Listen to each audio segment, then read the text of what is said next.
If you can't be a son, be a star. If you can't be properly a leader, be a spectator. But whatever you are, do your best, and that's the talent which we are focusing in GCC. So that's something a tagline, because that's something which we are going to face in the future GCC, which we are talking about talent. I am Baiju Kuduvan, a governance, risk, and compliance leader, accompanied by Abhishek Sharma, who is automation leader, Adani GCC. We are here today standing for our leader, Adani GCC CEO, Sanjeev Rastogi. He couldn't make it to this event because of some personal emergency, but we have requested him to join online if possible. So getting into this standpoint, where we are with regards to the GCC evolution, and where we are shaping up currently, and what will be the future GCC in terms of talent, as well as in terms of penetration level, is something which we thought internally this should be the focus area, which will be starting point for this journey so far. So getting into the facts ready, and it's already there in the public domain. 1,700 GCC is something which is getting operated from India.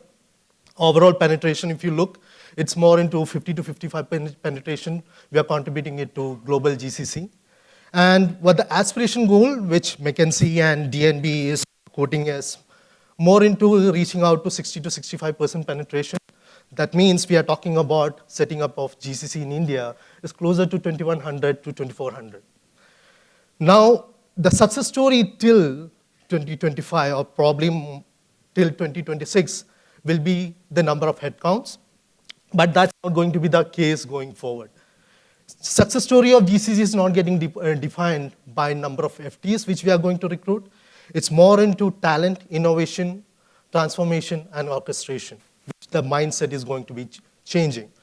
So how we are going to deliver, how we are shaping up, how much matured enough we are going to get into this is something which we need to think about. So before we get into that challenging role which GCC is going to provide, and how we are molding more leaders from GCC to global leaders, is something which we are going to look at in the upcoming slide. Before we do that, this is some small snapshot which will derive where we are currently at GCC and where we are envisaging GCC at a global level. So if you see this, the current operating model, now when we have set up GCC in the initial 10 years before, you might have seen this and you have witnessed this. That operating model, and whenever the process getting transitioned to GCC, is more into transactional world, more into SLA-driven approach, where more into KRA specific. If your KRA SLA has been met, then the VOC of the stakeholder will be 4 out of 5. That's not going to be the future scale of VOC. The future of VOC is more into the process-driven, where more of the process, wherever that advisory, more into more non-core operations has to be automated, because unless we do that big change management, unless we have that mindset, you will not be able to drive more into quality-driven innovation, orchestration, and transformation. And when we say transformation, it's not just that automation. It's more into value add, what we are going to provide from a GCC angle, how much we are going to provide inputs in terms of decision-making function. From a task-based orientation, how you are going to enterprise risk management, decision-making, and strategy decision-making. So this is where we are currently at. This is where we have to be. Currently, business is driving technologies. Going forward, technology will define the business operating model. And this is something which we thought when we were designing along with Abhishek and our leader, Sanjeev Rastogi. This term, acronym, is very much aligned with our future GCC, BRAVE. And the BRAVE has to be coming from all the angle. That doesn't only driven from the CEO level. It has to be an operation manager level, how the BRAVE function has to be. The thought process is very much clear, business aligned, reimagined data, AI-led, vision drivers, and empowered. It's pretty easy to design this, but when you get into the technicality, take an example like HR or finance or techno-commercial procurement function, where everyone knows that, okay, there is going to be an era where we are planning to have 60 to 70% process end-to-end process automation. What exactly we are going to drive after that? Let's take an example like HR.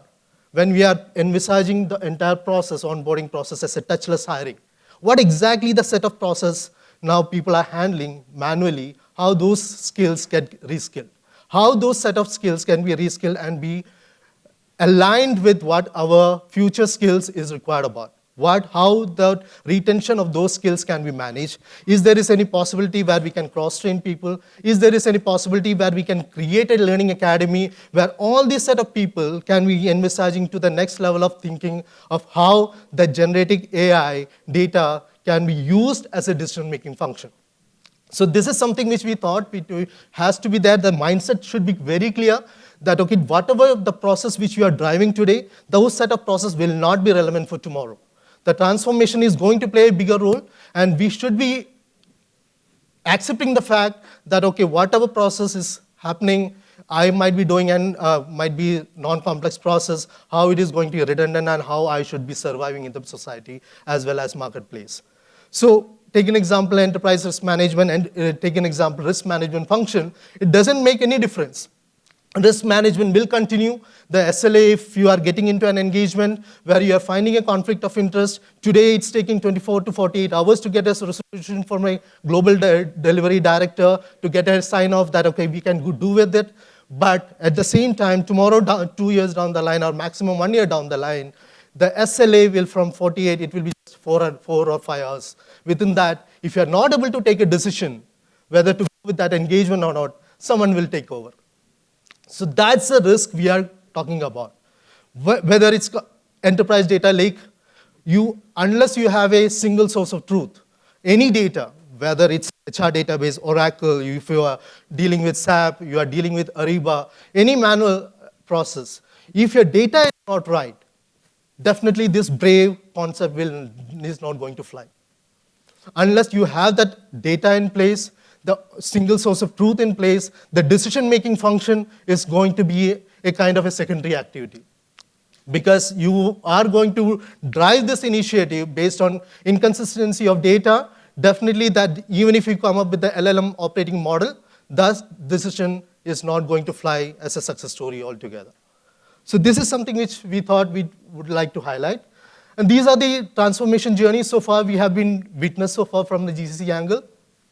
We started with outpost process outsourcing, where we're talking about transactional world. We just kind of done a lift and shift model where we have taken a couple of process transition from onshore business to offshore. We've been doing this from ages. Now then got into the satellite model where we started delivering end-to-end delivery operation model.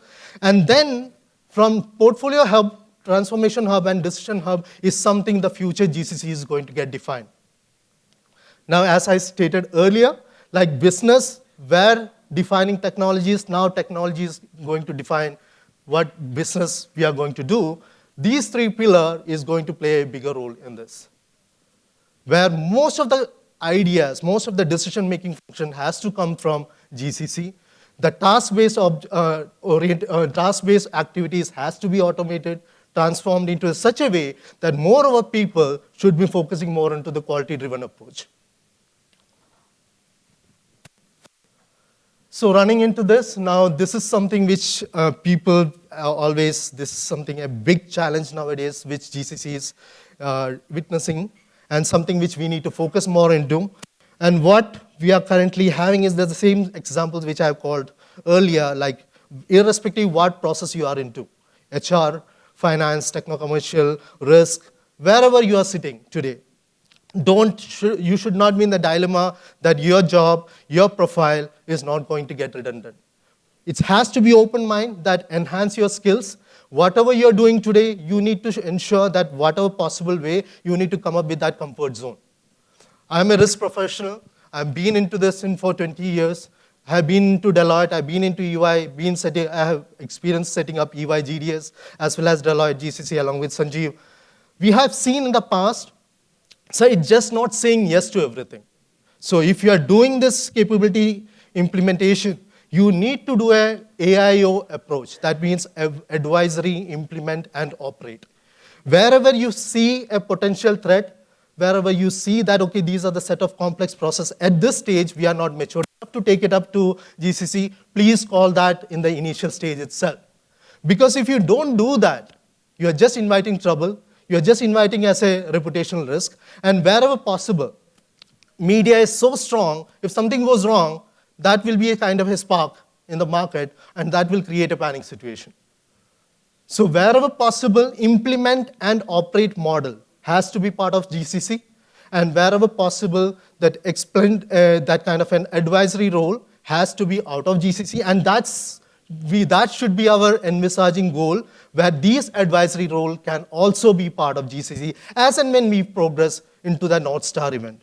When I say North Star, it's more into all the processes. That includes HR, admin, operations, IT, finance, anything. When you have a defined goal of reaching that North Star, and you see as a leader that you have reached that milestone, then we should be getting into this advisory role and getting those advisory into GCC. And that will lead to more leaders to getting into the global enterprise risk decision-making role. Otherwise, we should be more focusing on the basics, right? Because unless we do that, and unless we have that thought process in mind, that unless we have that success story in place, no one is going to buy the point without any success story, without any business case approved or recognized at a global level. Now, getting into process and technology, again, I've spoken about whatever process you are into. Your single source of truth in terms of data has to be validated first. Before you are doing any kind of experiment in the data, you should be clear what kind of a data you are performing, what kind of analysis you are doing. Unless you do that as a background check, we will be ending much more into a different tangent altogether. The right kind of decisions is something which might get into challenging.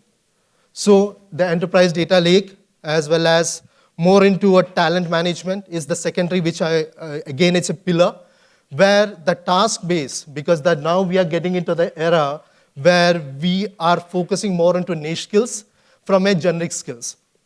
Now, as take an example like me, if I don't enhance a risk management profile, what exactly going wrong with the capability with regards to the enterprises, what all areas as a checklist which is getting measured in terms of risk, and I'm just focusing on my entire career or the thought process like, okay, whatever I'm doing right now is going to be the same approach which is going to be going forward in the 2-year or 3-year down the line, it's not going to happen.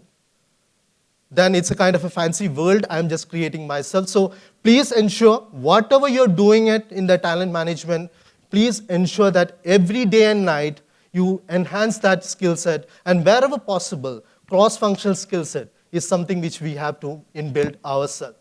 Because today, if I might be HR professional, tomorrow if I'm getting an opportunity to be part of finance transformation or a techno-commercial transformation, when I'm getting interviewed, I should be having some confidence level that I can take those positions. Rather just blindly saying I can take it without any baseline, that will not fly. And this is going to be crucial. So talent management, wherever possible, GCC has to invest more in this. More talent management can be driven by creating an investment in terms of learning academy, where people should be getting an opportunity having a cross-functional training, and then probably that the best way where you can control and talent retention process. Else, people will get panicked. Nowadays, you can see a lot of layoffs and a lot of panic situation in the market. Everyone day and night might be having this operation or standpoint that where are we standing? How good you are, how strong you are in the captive world and GCC world. So with that context, I would like to take a pause, and I'm expecting a couple of questions on this. And I don't know whether Sanjeev has joined. Probably we'll take it some questions.